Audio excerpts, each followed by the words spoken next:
Selamat datang di Story Kauri.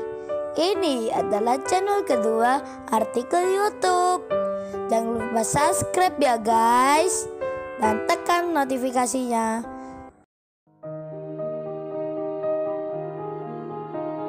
Kisah pemuda kaya, anak bos besar, pemilik 73 perusahaan, yang menjadi cleaning service. Episode 248. Saat Kauri bertanya, mengungkapkan ke Kenshin, "Babe, aku besok ke London ya." Telepon pun terputus. Kenshin mematikan handphone, karena tak ingin Kauri mendengar batuknya, yang ia rasa makin parah, hingga mengeluarkan darah. Kenshin pun masih di kamarnya.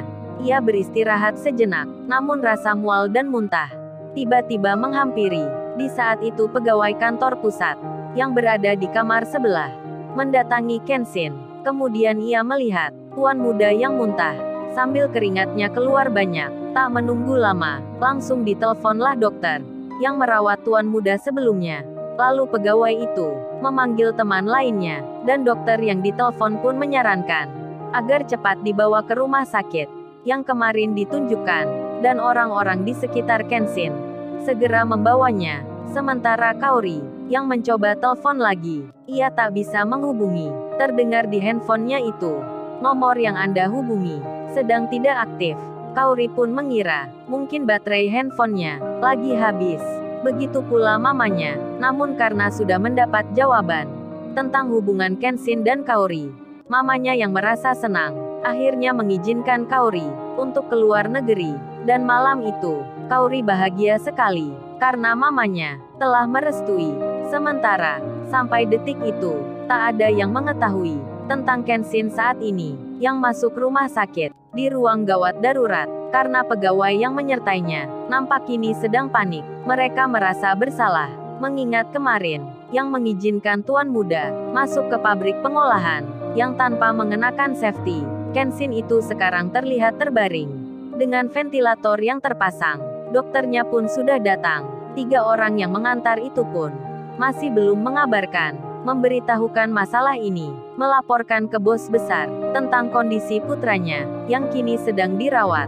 Karena tuan muda sendiri sebelumnya berpesan kalau sakitnya ini jangan diberitahu ke ayahnya, kecuali dokter yang mengizinkan, dan mereka pun menunggu Kenshin yang sedang diperiksa. Di lain tempat, Rena, di malam itu, ia duduk di kursi. Si Rena itu merasa perasaannya sedang risau, yang tak tahu entah sebabnya. Lalu dibuka handphonenya, dilihat nomornya Kenshin. Si Rena membaca pesannya yang kemarin, nampak sudah diketahui. Kenshin itu membalasnya dengan berkata, "Maaf sebelumnya ya Rena, aku nggak bisa hadir ke pembukaan restoran kamu, karena sekarang aku di kota ini." Di situ foto Kenshin yang nampak di luar negeri. Tulisan itu pun diberi tanda senyuman yang bergambar animasi. Lalu si Rena mencoba mengirim pesan lagi dengan kalimat berbunyi, "Selamat malam Ken, gimana keadaanmu?" Pesan itu dikirim, namun tandanya belum terbaca, dan tibalah malam. Bintang-bintang nampak melayang di angkasa. Si Iwan yang sendiri, ia teringat di siang hari ketika menjalani kerja di kantor perusahaan. Saat itu Susanti mendekati, kemudian bilang, bertanya ke dirinya, "Hei Iwan, kamu udah punya cewek belum Wan? Kamu kok kerja cleaning service lagi? Bukannya temanmu itu yang punya perusahaan ini anak dari orang kaya?" Si Iwan menjawab, "Kan yang gua bisa kerja cuman ini. Lagian kerja ini juga mudah dimengerti." Susanti lalu bicara lagi ke Iwan.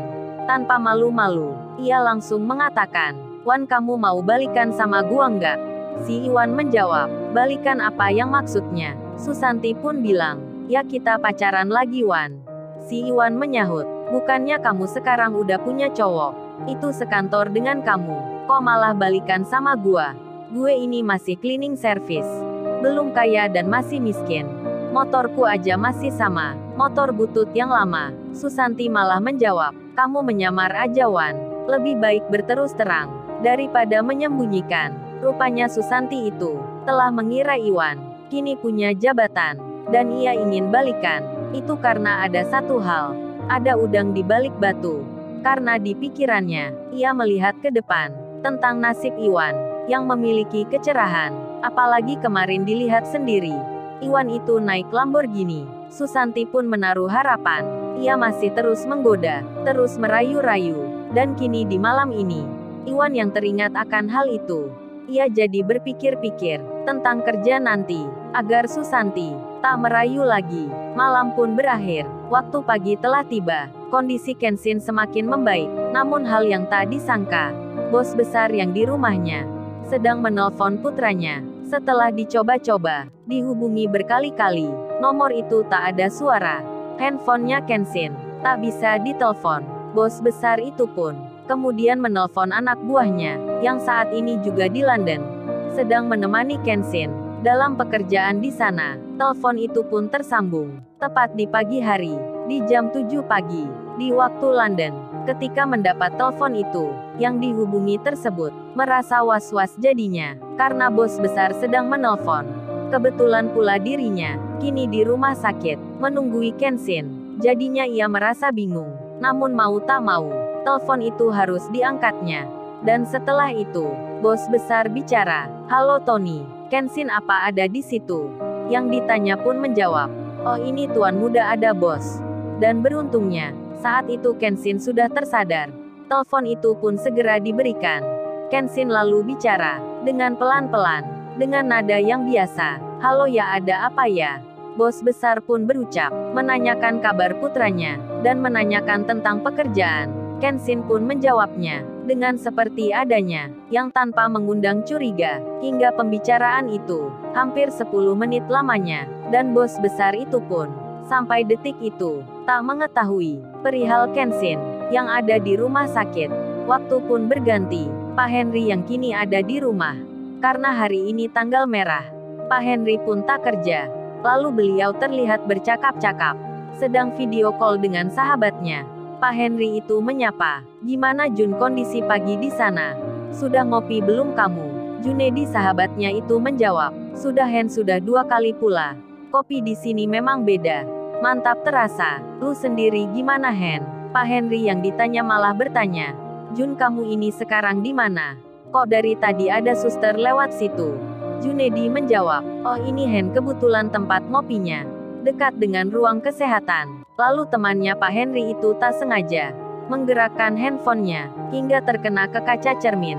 Dan tak disangka, Pak Henry melihat pantulannya, hingga beliau melihat seseorang dikenalnya seperti terbaring di ruang perawatan, mengenakan alat kesehatan. Pak Henry pun bertanya, "Hei Jun, coba arahkan handphonemu itu ke sebelah kanan. Kok orang yang dirawat itu mirip tuan muda, Kaori, yang saat itu masih di rumah, lagi menunggu bicara ke ayahnya."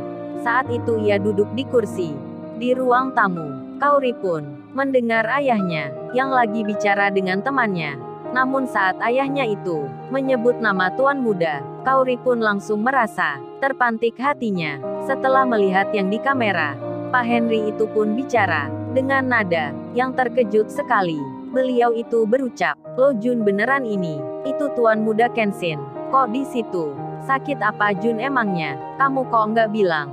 Nggak memberitahukan kabar?" Ketika mendengar ucapan itu, Kaori langsung menghampiri. Kemudian Kaori melihat handphone yang dipegang ayahnya, yang kondisinya masih tersambung di video call dengan temannya.